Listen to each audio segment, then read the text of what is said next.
allez-vous? Aujourd'hui, je reviens vers vous pour un point lecture. J'ai pas grand-chose là tout de suite, donc vous aurez peut-être la vidéo en deux... Enfin, il y aura peut-être deux parties différentes de vidéo parce que je n'ai pas énormément de trucs à vous montrer. La première chose que je vais vous montrer, ce sont deux livres. Mince, c'est pas grave. Deux livres jeunesse, vraiment très jeunesse. C'est Sherlock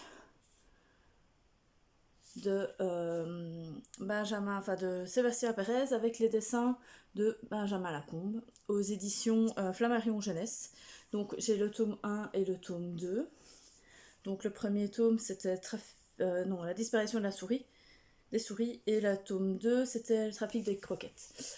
Alors quand vous regardez déjà comme la page est super belle, enfin la couverture, enfin moi j'ai vraiment j'ai trouvé ça super bien.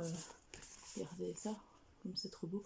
Donc au fait c'est l'histoire de Sherlock, donc un chat qui a donc une vie et qui suivant sa vie au fait va enquêter au fait sur des énigmes. Donc ici, donc là par exemple la disparition des souris, bien c'est l'histoire en fait de Sherlock qui vit à Paris et qui se lie d'amitié avec une souris qui s'appelle Magali, qui aime bien sûr le fromage et tout, donc voilà. Et à un moment, il voit que Magali ne revient pas près de lui, donc il se pose des questions, et donc il va dans le grenier, et il va découvrir que normalement là il doit y avoir des tonnes de souris et tout, et qu'en fait il y en a beaucoup qui ont disparu. Donc du coup il va partir à la recherche de sa copine Magali et des autres souris, et de là ça va avoir une petite enquête. Par contre l'autre, ça se passe à New York en 1917. Et là, c'est plutôt une dispute entre chat et chien à cause de croquettes qui seraient empoisonnées par les chats.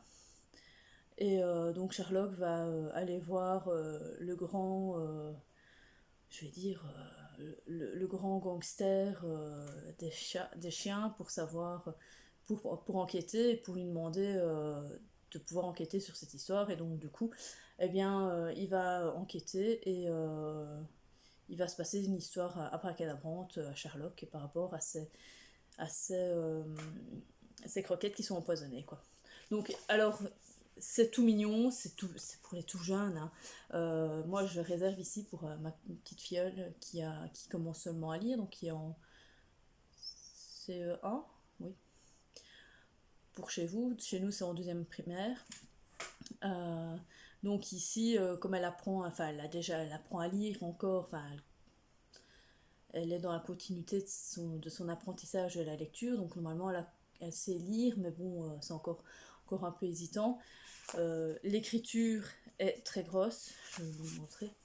Donc il y a vraiment des illustrations quasiment à toutes les pages, hein, plus ou moins. Donc voilà, c'est super bien fait. Moi j'ai vraiment bien aimé. Je le conseille franchement pour commencer la lecture ou même pour endormir le soir. C'est une belle petite histoire qui se lit en 10 minutes, un quart d'heure et voilà quoi. Donc non, moi j'ai trouvé ça super marrant. Super mignon, super marrant. Donc voilà. Ensuite, j'ai deux BD. La première, Mon petit bijou, la boîte à musique, le tome 4. Donc c'est la mystérieuse disparition, donc de J.G. et Carbone aux éditions Dupuis. Que dire déjà rien que de cette couverture qui est rembossée et tout, de ces dessins super magnifiques comme d'habitude de J.G. Franchement, moi je suis une fan de cette histoire, de cette bande dessinée, il n'y a rien à faire. Donc ici, au fait, Nola va rentrer à Pandorien parce qu'elle a découvert une clé dans les affaires de sa maman. Et elle l'a vu, au fait, cette clé dans un dessin du carnet de sa maman. Et donc, du coup, elle se pose la question à quoi ça va servir. Et du coup, elle rentre à Pandorien et elle va partir, elle va demander, au fait, non, je ne sais plus, à la maman donc d'Igor et Andrea, si elles savent pas ou si eux savent pas à quoi peut servir cette clé. Mais en même temps, il se passe un truc bizarre, c'est que il rencontre l'Octopus, qui lui se fait arrêter par la BRH et donc il trouve ça un peu bizarre. Et en même temps, il rencontre sur leur chemin Serena, non, il rencontre une fille, je ne sais plus comment elle s'appelle. Enfin bref, il rencontre une élève de Serena, donc qui est musénologie, qui est professeure de musénologie, enfin bref. Donc du coup, ils vont partir à la recherche au fait de Serena parce qu'ils trouvent bizarre qu'elle ne soit pas là à son cours et qu'en plus l'Octopodus se soit fait arrêter parce qu'au fait ben voilà quoi, ils sont ensemble et voilà, mais donc ici au fait c'est une histoire quand même euh, ça parle au fait de mariage interracial, donc pour ce qui est de la BD forcément parce que c'est des races, c'est pas c'est des monstres, enfin entre guillemets des monstres, enfin voilà quoi. Donc ici ça aborde surtout ce sujet là, donc comme quoi il y a la tolérance et comme quoi tout le monde peut être ensemble et tout, donc voilà. Donc moi j'ai vraiment bien aimé, pour moi c'est une BD à lire à partir de 10 ans, elle est trop géniale, enfin, et puis rien à faire, moi c'est les dessins, ils sont super quoi. Donc voilà, je la conseille encore à tout le monde et ce sera un super cadeau pour mettre sous le sapin. Ensuite, la deuxième BD que j'ai lue, c'est Le journal d'un enfant de la lune, donc de Joris Chamblin et Anne-Lise Nalin, aux éditions Kennes. Oui, non, ensemble. Non, oui, mais c'est de Kennes.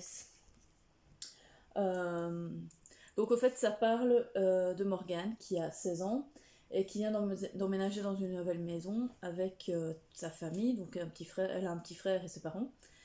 Et elle trouve un journal intime derrière le radiateur de sa chambre.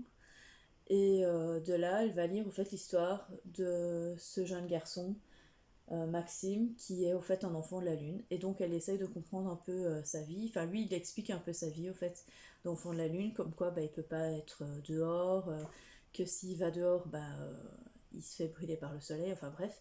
Et de là, elle s'ensuit une petite histoire dans le sens où elle va partir à sa recherche pour essayer de lui rendre justement son journal intime. Et donc du coup, voilà quoi, ça va être super mignon, c'est super adorable, c'est très beau. J'ai même versé ma petite larmichette parce que franchement, il y a un moment où c'est trop triste, c'est trop émouvant. Euh, non, franchement, et puis c'est intéressant parce que justement, on en apprend vraiment sur cette maladie qui est orpheline et je trouvais ça génial quoi. Donc voilà, c'est aussi une belle BD à montrer. Alors les dessins sont pas mal.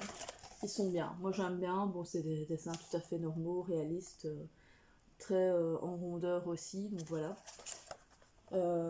À part ça, voilà quoi. C'est vraiment une BD aussi à lire. Je trouvais. Bon, elle doit être lue. Et enfin. Non, bon, enfin.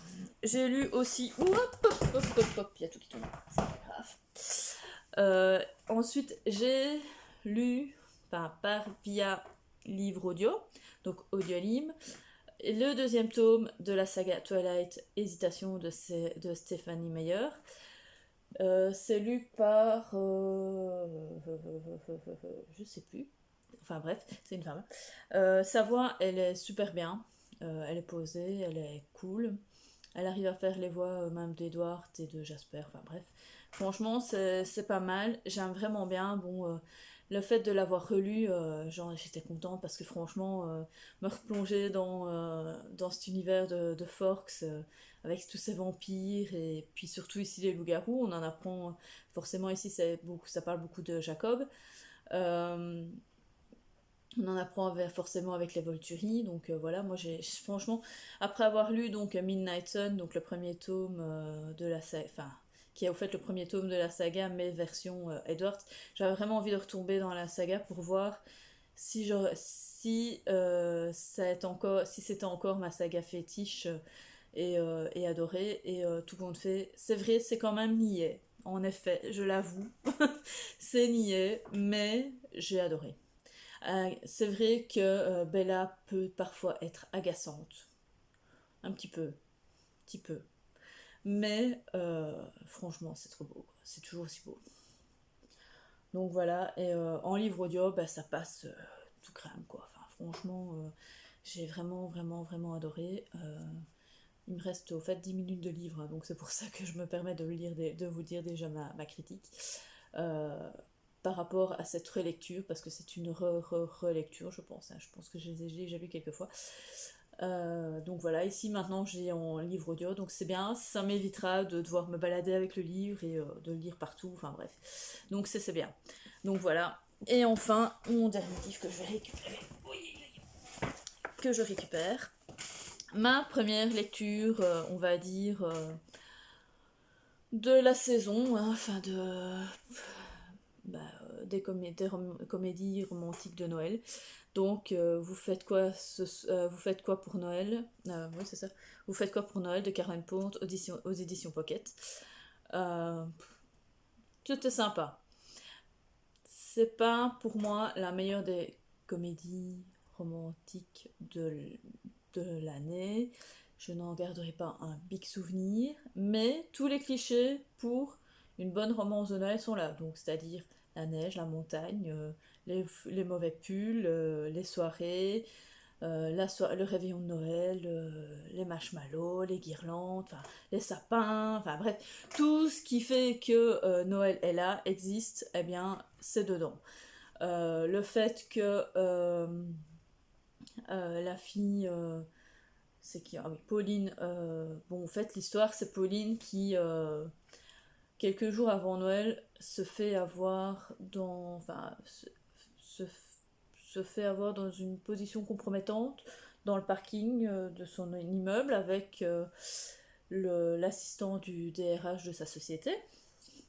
Enfin, hein. Et qui va se retrouver au fait sur la vidéosurveillance. Donc du coup, elle va essayer de récupérer cette vidéo auprès du concierge. Sauf que ça ne va pas réussir et comme Paris, elle va lui demander, enfin, ouais, elle va lui demander, non, il va lui demander au fait de venir avec lui dans sa famille passer les fêtes de Noël parce que là-bas ils sont hyper Noël. Ça se passe à Santa les deux, les deux sapins. Donc tout à fait le titre, enfin c'est tout à fait le nom pour une féerie de Noël. Donc voilà. Et donc du coup, là va s'enchaîner une comédie romantique, comme toutes les comédies romantiques de Noël. Hein. Donc voilà, on sait déjà ce qui va se passer, on sait plus ou moins comment ça va se passer, enfin on devine ce qui va se passer, donc voilà. C'est pour ça que je dis, c'est pas la comédie de l'année, quoi. Il n'y a pas c'est pas un dénouement inattendu, il n'y a pas de truc, il n'y a pas de suspense, quoi. Enfin, c'est ça que je veux dire. Pour moi, oui, c'était un peu cousu de fil blanc. Donc voilà, c'est ça que je veux dire. Maintenant, c'est une bonne lecture. J'ai passé un très bon moment. Ça s'y en une soirée. Le livre ne fait que 250 pages. Donc en quelques heures, il est lu. C'est bouclé. Mais voilà, moi, c'est pas. D'ailleurs, je vous dis, je me souvenais plus trop de l'histoire parce que voilà, c'est pas une histoire que je vais me rappeler. C'est pas comme la trilogie de Snow Crystal que moi j'ai de Sarah Morgan que j'ai adoré. Ça, cette trilogie de comédie romantique, je l'ai adoré quoi. Mais voilà, maintenant ça n'a rien à voir. Là, je suis un peu tombée des nues, enfin, pour cette série de Snow Crystal, qu'ici, bah non, c'est. Puis ça n'a rien à voir. Enfin, l'écriture de Sarah Morgan et Karen Pont, c'est pas du tout la même chose. Karen Pont, on rigole quand même, c'est assez marrant.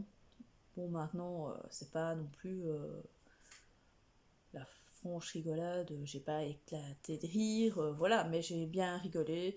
J'ai versé ma petite larmichette aussi parce que bon voilà, c'est sympa, c'est quand même larmoyant d'une certaine manière, hein, c'est voilà quoi. Mais voilà, tout ce que je voulais vous dire.